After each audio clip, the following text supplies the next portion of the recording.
నమస్కారం, welcome to Suman TV. నేను గీతాంజలి. ప్రస్తుతం మనతో పాటు శ్రీ జగదాంబ త్రిశక్తి పీఠాధిపతులు తాళ్ళూరి బనారస్ గురూజీ గారు ఉన్నారు. వారితో మాట్లాడదాం. గురుగారు నమస్కారం అండి. నమస్తే అమ్మా. పునర్జన్మలు ఉన్నాయా?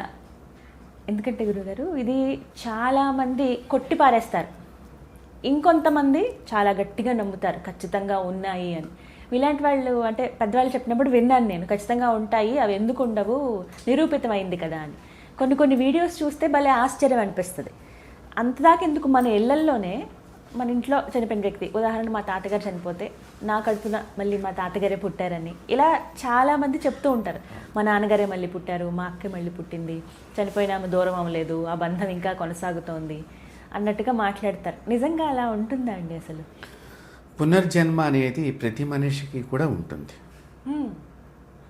ఈవెందో మేము కూడా మళ్ళీ పుట్టవలసిందే.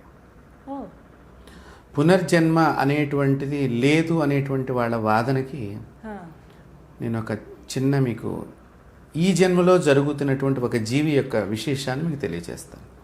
చెప్పండి. గొంగళి పురుగు ఉంటుంది. గొంగళి పురుగు చెట్టుని దగ్గరికి వెళ్ళి ఆకులన్నీ తింటుందమ్మా. తినేసే క్రమంలో మీరు చెట్టు చచ్చిపోతుంది అని పురుగుల్ని చంపటానికి మీరు మందుని అక్కడ కురిపిస్తారు. కొన్ని పురుగులు చచ్చిపోతాయి. ఈ కొన్ని పురుగులు ఈ ఆకు కిందకి వెళ్ళి దాక్కుంటాము, లేకపోతే 2 పురుగులు 3 పురుగులు దాన్ని కప్పేసి లోపల ఈ ఒకదాని మీద ఒకటి ఇలాగా బతికి ఉంటాయి. అవి కడుపు నిండా అన్నం తినేసిన తర్వాత ప్రయాణమై చెట్టును వదిలేసి ఎక్కడికో ప్రయాణమై మన ఇంటి వైపుకి వస్తున్నాయి అనుకుందాం. మీరేం చేస్తారు? పొద్దున్నే లేచిన తర్వాత ఇల్లుని క్లీన్ చేస్తారు చీపిరి కట్టతో. అలా చీపిరి ద్వారా కొన్ని పురుగులు చచ్చిపోతాయి. కొన్ని మనం చెప్పులతో దూరంగా నెట్టేసి తొక్కటం మూలకంగా కొన్ని చచ్చిపోతాయి. అంటే ఇవి చచ్చిపోవటము, ఇక మందు కొట్టటము, ఇదంతా కూడా ఆ మనిషి యొక్క చేసుకున్న కర్మ అనుకుందాం ఎగ్జాంపుల్గా. అంటే ఇక్కడ కర్మలో వీడు అనుభవిస్తున్నాడు బాధని ఈ పురుగు మాదిరిగా. ఇప్పుడు ఇతనికి అక్కడ బాగా నిండిపోయింది, ఇంకా నేను అవసరం లేదు తిండి అనుకున్న వ్యక్తి ప్రయాణమై బయలుదేరే క్రమంలోనే ఇక్కడ చీపిరితోనూ చెప్పులతోనూ తొలగించుకుని కూడా ఒక గోడ మీద నుంచి పాకి ఎక్కడో ఒక చోట ఒక గూడు పెట్టుకుంటాడు. అప్పుడు మీరు దసరా పండుగ వచ్చింది, దీపావళి వచ్చింది, సంక్రాంతి వచ్చింది, బూజకర్రతో దులిపేస్తారు. అప్పుడు కూడా కొన్ని చనిపోతాయి. అది కూడా తప్పించుకుని ఎక్కడో ఒక చోట దాక్కున్నట్టుగా కనిపిస్తుంది. ఆ గొంగళి పురుగు తనకి తనగా ఒక గుహను ఏర్పాటు చేసుకుంటుంది. మనిషి కూడా తనకి తను చివరి దశలోగా వెళ్ళేలోగానే యవ్వనంగా ఉన్నప్పుడే ఒక మనసుకి కోరికల నుంచి బయటికి రావడానికి ఒక గుహను ఏర్పాటు చేసుకోవాలి. ఎవరైతే ఈ గుహను ఏర్పాటు చేసుకోరో వారు జన్మెత్తుతూ ఉంటారు. ఈ జన్మ ఎత్తున మళ్ళీ గొంగళి పురుగులాగానే బాధపడుతూ ఉండాలి. ఎవరైతే ఈ మనసు చుట్టూ అంటే పాపాలు అంటుకోకుండా ఒక గురువుని ఆశ్రయించి ఒక మంత్ర సాధన చేసుకుంటూ తన జీవితాన్ని ఉద్ధరించుకోవాలనుకున్న వాళ్ళు ఒక ప్రైవేట్గా ఒక ప్రదేశానికి వెళ్ళిపోయి తపస్సు చేసుకున్నాడు. గొంగళి పురుగు ఎట్లాగైతే తన చుట్టూ గూడు కట్టుకుని మట్టిని మనం అందించలేదు, బాగా గుర్తుపెట్టుకోండి, మట్టి మీరు ఇవ్వలేదు, అది ఎక్కడి నుంచి మట్టి తెచ్చుకుందో తెలియదు, కానీ చక్కని గూడు ఉంటుంది. ఒక రోజున ఆ మట్టి గూడుని పగల కొట్టుకుని ఒక యోగిలాగా సీతాకోక చిలుకలాగా బయటకు వస్తుంది. మరి గొంగళి పురుగుగా పుట్టినది సీతాకోక చిలుకలాగా మారింది అంటే ఇది 2వ జన్మనా కాదా? మీరు ఆలోచించేయండి. గొంగళి పురుగుగా మళ్ళీ బయటకు రాలేదుగా, చాలా రూపం మారిపోయింది. గొంగళి పురుగుగా ఉన్నప్పుడు ఒకవేళ బట్ట మీద పాకినా ఒళ్ళంతా దురద పుడుతుంది, మంటెక్కుతుంది, ఎర్రగా బారిపోతుంది, మనం ఎక్కించుకోలేము మనం చేతి మీద కూడా. అదే సీతాకోకం చిలకని చూడంగానే మన చిన్నప్పుడు అందరూ కూడా ఇలా పెట్టుకుని ఫోటోలు దిగి ఇలా పెట్టుకుని రకరకాలుగా ఆనందం పొందు. అంటే ఏంటి? జ్ఞానవంతుడు వచ్చినప్పుడు వాడికి దరికి మనం చేరుపుతాము. అజ్ఞానవంతుడిని దూరం చేసుకున్నట్టుగా గొంగళి పురుగుని అజ్ఞానమైన జన్మ, సీతాకోక అనేటువంటిది జ్ఞానమైన జన్మ. మీరు ఇక్కడ బాగా ఆలోచన చేస్తే 2 విడివిడి జన్మలే, కానీ ఇది పాకే వృత్తంలాగా ఉంది. ఈ పాకటంలో శరీరం ఇలా ఉబ్బెత్తుగా వెడుతూ ఉంటుంది. సీతాకోక చిలుక కాదు, రెక్కలతో ఎగురుతూ పెడుతూ ఉంటుంది. మరి ఇప్పుడు జన్మ ఉన్నట్ట లేదా? ఈ ప్రకారంగా అవును. పునర్జన్మే కదా దానికి ఈ అంటే ఉత్తమమైనట్టుగా మారటం. సాధన చేస్తే ఉత్తముడుగా పుడతాడు, సాధన లేకపోతే మళ్ళీ పాపమయమైనటువంటి జీవితం అనేది అనుభవిస్తుంది. ప్రతి ప్రాణికి పునర్జన్మ ఉన్నది. ప్రతి ప్రాణికి 84 లక్షల జీవాలలో ప్రతి ప్రాణికి ఉత్తమమైన జన్మ అనేటువంటి దానిలో మానవ జన్మ ఉత్తమమైనటువంటి. ఈ మానవ జన్మ ఎత్తినటువంటి వాళ్ళు కూడా అధర్మం చేసినప్పుడు మళ్ళీ ఆ అధర్మానికి ఇప్పుడు మనం కోర్టులో కేసు గెలిచేస్తాం, ఇది లాయర్ గారిని పెట్టుకుంటాము, ఏవేవో పనులు చేస్తాము, ఏవేవో రకరకాలుగా. ఇప్పుడు నేను ఎక్కువగా దాని గురించి కూడా మాట్లాడటం అంత మంచిది కాదు. ఎలా తీర్పులు వస్తాయనే దానికి కూడా కొంతమంది కొన్ని రకాలైనటువంటి అనుమానాలు కూడా వ్యక్తం అవుతున్నాయి. మరి అలాగ తీర్పులు వచ్చినటువంటి వాడు తప్పు చేసిన వాడు కూడా రక్షింపబడుతున్నప్పుడు వాడిని ఎవరు శిక్షించాలి చెప్పండి? మరి వాడి పాపం ఎక్కడ పోతుంది? శిక్ష దేనికి? పాపపు నుంచి పుణ్యం వైపు నడిపించడానికి శిక్ష పెట్టాడు దేవుడు. నువ్వు పాపం చేశావు, దానికి ప్రాయశ్చిత్తం ఏంటి అంటే జపం చేయమని చెప్పలా, పూజ చేయమని చెప్పలా. నేను నీకు ద్రోహం చేశాననే విషయాన్ని నేను గమనించినట్లయితే వెంటనే వెళ్ళి నిన్ను క్షమాపణ అడగమంది వేదం. క్షమాపణ చెప్తే సగం పాపం అక్కడ తొలగిపోతుంది. అదే కదా పశ్చాత్తాపం అంటే ఏంటమ్మా? నీ లోపల నీకు తెలిసింది నేను అనవసరంగా నేను తప్పు చేశాను, వెళ్ళిపోయి మనం వాళ్ళతోనే డైరెక్ట్గా చెప్పేసుకుంటే కొంతమంది అలా చెప్పడానికి అంగీకరించరు. మరి పాపం ఎవరు అనుభవించాలి? విమర్శన అవుతుంది. విమర్శకి ప్రతి విమర్శ ఇది ఒక యుద్ధము. తర్వాత దీనికి మళ్ళీ ఒక మనుషుల్ని మెయింటైన్ చేయటము, కొట్టించటము, ఈ రకరకాల అంటే పాపాన్ని పెంచుకునే అంటే లోపల మనసు వేసుకుంటున్నట్టే 4 రాళ్ళు వేసుకోండి అంటే ఏం రాళ్ళు వేసుకుంటున్నారు. కాబట్టి మరి వీళ్ళందరినీ ఎవరు చూడాలి, ఎక్కడ చూడాలి, ఎప్పుడు చూడాలి? వీళ్ళకి ఈ సంఘటన నువ్వు చేసావు అనేటువంటిది. ఇప్పుడు చాలామంది చిన్నప్పుడు వాళ్ళ అమ్మలు కానివ్వండి లేకపోతే నాన్నలు కానివ్వండి, మీరు గమనించినట్లయితే చిన్నపిల్లలను తప్పు చేస్తాము. ఏదో కాలేజీ వయసు వచ్చినప్పుడు కూడా కొన్ని యుక్త వయసులో కొన్ని తప్పులు జరుగుతూ ఉంటాయి మానవ జీవితంలో, కొన్ని సహజ ఘట్టాల్లో. వాళ్ళు ఏం చెప్తారు? మా అబ్బాయి తప్పు చేశాడని చెప్పరమ్మా, స్నేహితుల వలన పాడైపోయాడు, ఎవరో చెప్పారంట. అదే కదా. ఎందుకు ఆ పిల్లవాడిని బయట పడవేయకూడదు, కానీ వాళ్ళ లోపల వాళ్ళ పిల్లాడికి బుద్ధులు చెప్తారు. చెప్పినా కూడా వాడు వినడు, విన్నట్టుగా అమ్మా నాన్న దగ్గర చెప్పి నటిస్తారు. మరి వారిని ఎవరు శిక్షించాలి? ప్రత్యక్షమైనటువంటి అమ్మా నాన్న దేవుళ్ళనే నువ్వు గౌరవించక అమ్మా నాన్న మాటనే నువ్వు వినిపించుకోకున్నప్పుడు నిన్ను ఎవరు శిక్షించాలి? ఈ 4 గోడల మధ్య జరిగిన తప్పుకి సాక్ష్యం ఏమిటి చెప్పండి? దీనికి లేదు కదా. ఒకసారి నేనంటే పేపర్లో చదివానమ్మా, ఒక స్త్రీని ఇబ్బంది పాలు చేసినటువంటి ఒక గుంపు, ఆ గుంపు ఒక అమ్మాయి యొక్క శీలాన్ని దోచుకుంది. కింద కోర్టుల్లో ఆ అమ్మాయిని సాక్ష్యం అడిగారు. అంటే ఎవడో వస్తాడు నా శీలాన్ని దొంగలిస్తాడు, కాబట్టి ఆ దొంగలిచ్చే ముందర ఎవడన్నా సాక్ష్యం పెట్టుకోవాలి అని ఎవరేమైనా రోజు మన ఇళ్లలో జీవనం చేస్తామా అమ్మ? అసలు ఆలోచనే భయంకరంగా ఉంటుంది. మరి ఇప్పుడు వాడిని ఎవరు శిక్షించాలమ్మా? మీరు ఆలోచన చేయండి.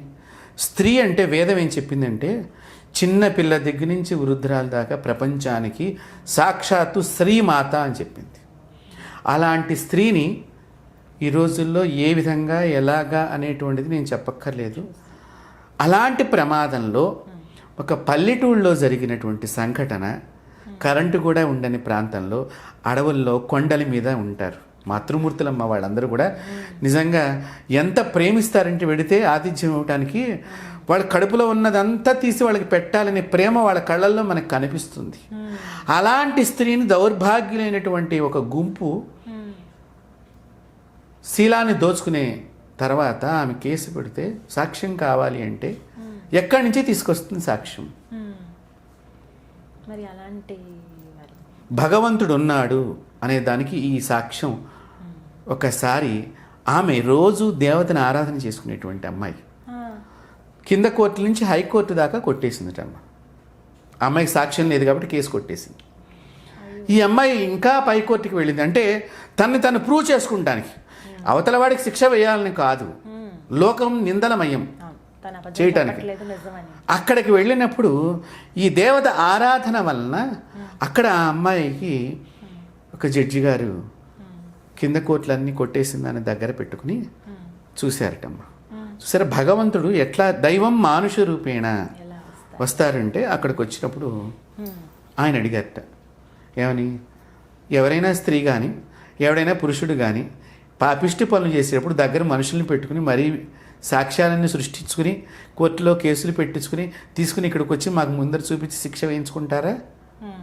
కాబట్టి ఆవిడ ఎవరి పేర్లు అయితే చెప్పిందో వాళ్ళందరినీ అరెస్ట్ చేయండి. అలా చేయించినందుకు ఆమెను చంపబడింది. ఇప్పుడు మరి వారిని ఎవరు శిక్షించాలి? ఇప్పుడు న్యాయమూర్తి గారు వచ్చైతే అక్కడ వరకు వస్తే ఆయన పాపం ఆమె యొక్క వేదన ఆమె చెప్పినటువంటి విని చెప్పారు, తీర్పు వచ్చింది. చక్కని తీర్పు చెప్పారు న్యాయమూర్తి గారు. నిజంగా వారికి చేతులెత్తి దండం పెట్టాలి. అలాంటి ఆయన చేసిన పనికి చివరికి ఈమెను చంపేయాల్సినటువంటి స్థితికి చేరింది. అంటే పాపము ఉన్నప్పుడు ఆ స్త్రీ యొక్క బాధ, ఆ స్త్రీ వర్ణన ఎంత బాధ, నరకం అనిపి అలాంటి వాడిని మరి ఎవరు శిక్షించాలి? వాడి పాపాన్ని శిక్షించడానికి వాడికంటే సుపీరియర్ శక్తి, న్యాయమూర్తి కంటే సుపీరియర్ శక్తి ఎక్కడో ఒక చోట లేకపోతే మనుషులు మనము సరిగ్గా ప్రవర్తించగలుగుతామా? ఆ కనిపించని శక్తి ఏదైతే ఉందో అదే దేవుడు. ఆయన వీడికి మళ్ళీ అక్కడ కొడతాడు, కింద పుట్టించిన తర్వాత కూడా అందరి చేత కొట్టిస్తాడు. ఇది తప్పకుండా మరుజన్మ ఉన్నది. లేదు అనుకునేటువంటి వాళ్ళందరూ పొరపాటు పనిచేస్తున్నారు. ఉత్తమంగా పుట్టేటువంటి లక్షణాలతో ఉత్తమ జన్మలో మనం అనుభవిస్తున్నప్పుడు ఇంకా పెద్ద పెద్ద గురువుల దగ్గర ఒక శిష్యుడి బృందంలో మనం కూడా ఒక శిష్యుడుగాను ఇలా ఉద్భవిస్తాం. గత జన్మ పుణ్యం వలన.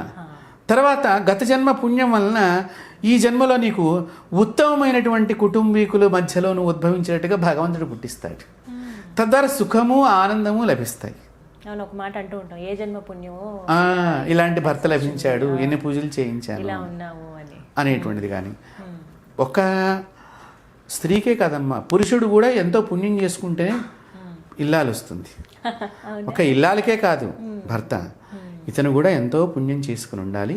చక్కని ఇల్లాలు రావాలన్నా కూడా, తనకు సహకరించే ఇల్లాలు రావాలన్నా కూడా ఇతను కూడా ఒక స్త్రీకి ఏ రకమైనటువంటి లక్షణాలు ఉన్నాయని ప్రపంచం అంతా విశ్వసిస్తోందో పురుషుడికి కూడా అంతే లక్షణాలు ఉండాలని వేదం చెప్పింది. ఇందాక మొదట్లో ఒక ప్రశ్న అడిగాను గురువుగారు, అంటే మన ఇంట్లో చనిపోయిన వాళ్ళు మళ్ళీ మన ఇంట్లోనే జన్మిస్తారా అనేది. ఇక్కడ ఇది కూడా చాలా చక్కని ప్రశ్న. కాకపోతే ఒకటి నాకు చిన్న అనుమానం. ఇక్కడ అందరూ అంటారు పుట్టారని చెప్పేసి, కానీ ఈ వంశంలో పుట్టినప్పుడు ఈ వంశంలో కొన్ని బాధలు అనుభవిస్తాం కదమ్మా. ఈ బాధలు చూసిన వ్యక్తి మళ్ళీ ఈ వంశంలో పుట్టాలనుకుంటాడా? అంటే వారి బంధువుల మీద లేకపోతే వారి కాబట్టి పుట్టిన వాళ్ళ మీద ప్రేమ సాధ్యమైనంత వరకు వీళ్ళ వంశంలో పుట్టడానికి తక్కువ ఉంటుంది. వేరే చోట పుట్టడానికి వాళ్ళు ఆసక్తి చూపిస్తారని ఈ ఆత్మలకు సంబంధించిన విషయంలో ఆత్మ ప్రయాణంలో గరుడ పురాణంలో కొన్ని అంతర్గతంగా మనం చూసినట్లయితే ఈ ఆత్మ మళ్ళీ ఇక్కడ పుట్టాలని ఒక్కొక్కసారి అనుకుంటుంది, అనుకోదట. అది ఆ ఆత్మ యొక్క స్వేచ్ఛను బట్టి నిర్ణయించబడి ఉంటుంది. రెండోది భగవంతుడు ముందర ముఖ్యంగా ఈ పుట్టాలనే దానికి భగవంతుడి యొక్క ఇది కూడా కావాలి అక్కడ. కాకపోతే ఆ కొన్ని లక్షణాలు అవన్నీ రావడానికి అవకాశం ఉంటుంది. ఈ లక్షణాలు రావటంలో గల లేకపోతే కానీ కొన్ని భావాలు అచ్చంగా ఆయనలాగానే డ్రెస్ కట్టేసి ఆయనలాగానే తలదూకుంటున్నాడు, ఆయనలాగానే మాట్లాడతాడు, ఆ కళ్ళల్లో చూపు అలాగే ఉంటుంది కొంతమంది చెప్తూ ఉంటారు మా దగ్గర కూడా. ఇవి ఎందుకు జరుగుతూ ఉంటాయంటే అమ్మా, అసలు కొత్తగా పెళ్ళైనటువంటి వాళ్ళు అంటే ఇప్పుడు చెప్తే నా మీద కోపం రావచ్చు అందరికీ, కానీ హనీమూన్ యాత్ర అని మొదలెట్టారు. ఇది గత కొంతకాలం నుంచి నడుస్తుంది. శాస్త్ర విరుద్ధమైన పని అది. ఏం చేయమని చెప్పింది వేదము అంటే తీర్థయాత్ర చేయమంది. వివాహం జరిగిన వెంటనే తీర్థయాత్ర చేయాలి. 16 రోజులు అయిపోయిన తర్వాత మొట్టమొదటిగా చేయవలసింది తీర్థయాత్ర చేయాలి. ఈ తీర్థయాత్ర చేయటంలో అంతరార్థం ఏంటంటే, ఇప్పుడు మీరు పిఠాపురం వెళ్ళారనుకుందాం. పిఠాపురం ఎదురుగుండా కుక్కటేశ్వర స్వామి ఎదురుగుండా పెద్ద జల గుండం ఒకటి ఉంటుంది. అక్కడ స్నానం చేయాలి. స్నానం చేసే ముందర స్నానకానికి ఆచమనం చేసి స్నానం చేయాలి సంకల్పం చెప్పుకొని అనేది ఒకటి ఉన్నది. లేదా బెజవాడ వెళ్ళాం, దుర్గమ్మ వారి దగ్గరికి వెళ్ళాం, నది ఉన్నది, నది దగ్గర స్నానం చేసి అమ్మవారి దర్శనానికి వెళ్ళాలి. ఈ కొత్త దంపతులు ఇద్దరు ఆచమనం చేసి ఆ నదిలో నీళ్ళతోనే కదా, ఈ ఆచమనం చేసేటప్పుడమ్మా ఆ పితృదేవత శక్తి ఆ నీళ్ళల్లోకి వెళ్ళి వీళ్ళ గర్భం లోపలికి వెళ్ళటానికి అసలైన కారణం అదే. నీటి ద్వారా ముందర ప్రాణం ఉత్పత్తి అవుతుంది. గర్భంలో ఏముంటుందమ్మా? ఉమ్మ నీరే కదా. ఈ ఉమ్మ నీరే ఈ బిడ్డని రక్షిస్తుంది. కాబట్టి ఇక్కడ ఆ నీరు అనేటువంటిది పితృదేవతలు ఆ నది దగ్గర ఉంటారటమ్మా. నా మనవడు ఎప్పుడు వస్తాడో దంపతులుగా వచ్చి నా గురించి తప్పిస్తాడో, నా గురించి ఏమన్నా ఇక్కడ దానం చేస్తాడేమో, వాడిని ఆశీర్వచనం చేసి వాడికి ఉత్తమమైన సంతానం వాళ్ళు ఎదురు చూస్తూ ఉంటారు ఆ నదుల దగ్గర. అందుకని కనీసం పుష్కరానికి ఒక్కసారన్నా నది స్నానం చెయ్యాలనేటువంటి భావనలో. అలాంటప్పుడు ఆ పితృదేవతలు అక్కడ ఉండి వీరి మీద అమితమైన ప్రేమ ఉంటే కనుక వారు మళ్ళీ వీరి గర్భంలోకి ప్రవేశించడానికి వారికి ఆసక్తి ఉన్నట్లయితే తప్పకుండా పుడతారు. అలాగా ప్రధానంగా ఎటువంటి తీర్థయాత్రలకు వెళ్ళాలని శాస్త్రం చెప్తోందండి? నూతన వధూవరులు నదీ స్నానాలు ఎక్కువగా చెయ్యాలి. ముఖ్యంగా దేవాలయాల్ని దర్శనం చేసుకోవాలి. తమ పెద్దలు, గతించిన పెద్దలు అంటే నాన్నగారు ఉండకపోవచ్చు, అమ్మగారు, ముఖ్యంగా వారిని ఆరాధన చెయ్యాలి. ఇద్దరూ కలిసి, అమ్మగారు చనిపోయారనుకోండి, పుణ్యస్త్రీగా వెళ్ళిపోయింది, ఒక ముత్తైదువుకి చక్కగా, పేద ముత్తైదువుకి, నేను చాలా సందర్భాల్లో పేదవారి గురించి ఎక్కువగా ఆలోచన చేస్తాను, వారికి ఇవ్వండి అని చెప్తాను నేను. ఆ ఇచ్చినప్పుడు వారు చక్కగా మీరు 150 రూపాయలు చీర పెట్టారా, 50 రూపాయలు చీర పెట్టారా అని చూడరు, దొరికింది కదా అని వెంటనే వాళ్ళు కప్పుకుంటారమ్మా. అదే మనం ఉన్న వాళ్ళకి ఏంటి, రోజుకు ఒక చీర కొనుక్కోవాలి, ఇది ఎంత కాస్ట్, మళ్ళీ దీనిలో ఆ కాస్ట్ అయితేనే మనం కట్టుకునేది అయితేనే ఇట్లాంటి ఆలోచనలు ఉంటాయి వాళ్ళకి. అలాంటి కాబట్టి మనకి వాళ్ళ నుంచి ఆశీర్వచనం కావాలి. అలాగే తండ్రి గారు గాలం చేసి ఉంటే చక్కగా ఒక వేద పండితుడికి, మంచి వేద పండితుడికి మీరు వస్త్రదానం చేసినట్లయితే మీ పూర్వీకులు మిమ్మల్ని ఆశీర్వచనం చేయడానికి తొందరగా ఉపయుక్తం అవుతుంది. అన్నం పెట్టడం మూలకంగా, గోవులకు ఆహారం ఇవ్వటం మూలకంగా మంచిగా మళ్ళీ మీకు సంతాన ఉత్పత్తి జరగటానికి, తద్వారా మీకు మరుజన్మ లేని సంతానం కూడా కలగవచ్చు. మరుజన్మ లేకుండా చేస్తారమ్మా పిల్లలు కూడా, మనకు పుట్టినటువంటి పిల్లలు. ఎందుకంటే చనిపోయిన తర్వాత జీవుడికి కావలసిన కర్మకాండ సరిగ్గా చేస్తే ఒక్కొక్కసారి జన్మ ఉండదు, మోక్షమే. ఎందుకంటే పుత్రుడు వల్లనే కదా మనకి మోక్షం అని చెప్పింది. కాబట్టి అలాంటి పుత్రుడు అంటే ఇక్కడ పురుషుడు అనుకోమాకండి, స్త్రీ కూడా వస్తుంది సంతానంలో. ఈ స్త్రీ చేయించాల్సిన విధానం వేరేగా ఉన్నది మళ్ళీ. అంటే అలా కనుక మనం చేసినట్లయితే తప్పకుండా మనకి సంతానం కలుగుతుంది మంచిగా. సంతోషించే విషయం ఏంటంటే ఈ మధ్య మళ్ళీ కొత్తగా ప్రారంభించారు చాలా మంది వాళ్ళు చెప్పింది వింటూ. ఇప్పటి జనరేషన్ వాళ్ళు కూడా వివాహం జరిగిన వెంటనే యాత్రలకు వెళ్ళటము, ప్రధానంగా స్పిరిచువల్ టూర్స్ అని పెట్టుకుంటున్నారు. అలా అయినా సంతోషమే. అయితే ఇక్కడ మనం గమనించవలసింది అంటే, నేను మన ఛానల్ ద్వారా అందరికీ చెప్పేది ఏంటంటే, ఇది ఒక ఫ్యాషన్ యాత్రగా చేయమాకండి. ఒక భక్తిగా చక్కని మళ్ళీ మన జీవితంలో మనం పడ్డ కష్టాలు లాంటివి కానీ, మన పెద్దలకు పడ్డ కష్టాలు లాంటివి కానీ లేకుండా మన యందు ప్రేమ కలిగిన సంతానం ఉత్పత్తి అయ్యేటట్టుగా మనం ఆ యాత్రని దిగ్విజయం చేసుకోవాలి. తీర్థయాత్ర అని అన్నారు. తీర్థయాత్ర అంటే ఆనందంగా చేసుకోవాలి, సంతోషంగా చేసుకోండి, సంతోషంగా వెళ్ళండి. అక్కడికి మనం వెళ్ళి ఆ దేవతని దర్శనం చేయండి. 10 నిమిషాలు ఆ దేవాలయంలో కూర్చోండి, ఆ దేవాలయ ప్రాంగణంలో కూర్చోండి. పోనీ ఎక్కడన్నా బయట అయినా కూడా నదీ తీరానికి వెళ్ళినప్పుడు అక్కడ కూర్చోండి, కాసేపు పంచాక్షరి జపం చెయ్యండి, మీకు వచ్చిన మంత్రాలు ఏదనంటే స్మరణం చెయ్యండి. వస్తూ ఒక 4కో 2కో మీకు తోచినంత దానం చేసి రండి. ఇది యాత్ర. ఇది అయిపోయిన తర్వాత మీరు ఫోటోషూట్ పెట్టుకోండి. చాలా మంచి సలహా గురుగారు, ధన్యవాదాలు. నమస్తే.